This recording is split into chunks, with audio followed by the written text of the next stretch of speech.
Oklahoma City is in line for 2 professional soccer teams. As of right now, they have one that's been approved, a United Soccer League's pro team that is scheduled to come in spring of 2014.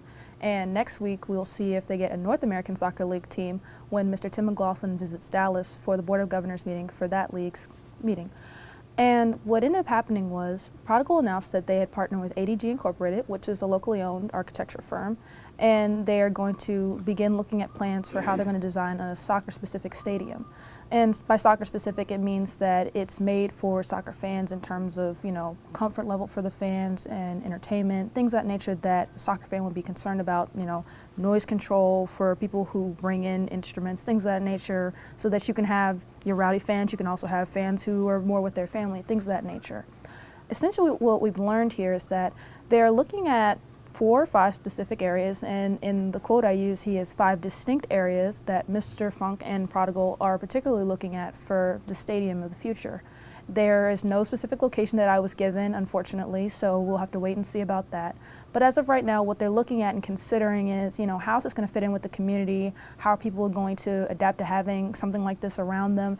And drainage system, things of that nature. Will there be enough space for parking? These are all factors that are being considered when they look at their future stadiums. So there's a lot more things than just location, whether they'll be publicly or privately funded, which is another thing I was not informed of at this point. But those are the things that they're considering when they look at this soccer stadium of the future. They also want to make sure that it's environmentally friendly. That was one thing that Mr. Funk was very clear about, is that it's something that will give back to the environment more than it'll take away from the environment. In terms of whether it'll be around a place where it'll create more traffic or whether it'll alleviate traffic, how will parking work in terms of will there be too many people trying to get in and out. Things of that nature are all things that are being considered. Will it be somewhere that they have to tear down a lot of trees? These are all things that they're considering when they look at this future stadium. And so in being environmentally friendly is something that, again, they're taking a very serious look at and they're considering for the design of the stadium. Another thing that they talked about was grass or turf. I mean, there are pros and cons to both, but Mr. Funk admitted that he's a grass guy, but he's talking to people who are going to come back to him and say, maybe we should go this way or maybe we should go that way. There's been no decision made about which kind of field they're going to have, but that's what they're looking at right now. So it's not just, again, simple things that, we think of like cost, location. It's also parking, multi-platform facilities, concert availability, things of that nature that are being taken into consideration with this future stadium. Mr. Funk admitted that they are going to look at having, top-flight venues in terms of restaurants, bar areas, and places where people can just spend their free time, because in his future goals, he would like an MLS team to be here, but he would also like this not only be a great place for soccer fans to spend their free time, but also just people who don't have anything to do on a given day, and they would say, hey, I want to go to this place and just go with my family, go with my friends, just want to have a good time in general. So those are the things that are being looked at right now for the stadium.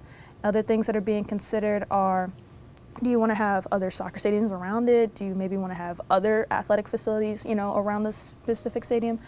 All these things are being considered at this point in time. And other things that are being considered alongside of that are an MLS affiliation. I was not given a specific team. However, there are serious and ongoing conversations that are happening right now, as well as a contest for the naming of the team, which will decide what the uniform will ultimately look like when they work with the branding company. And no, I was not told the front runner for the names, but that will come out after it has closed down on the 19th, and then they look at, which name was the most popular amongst fans.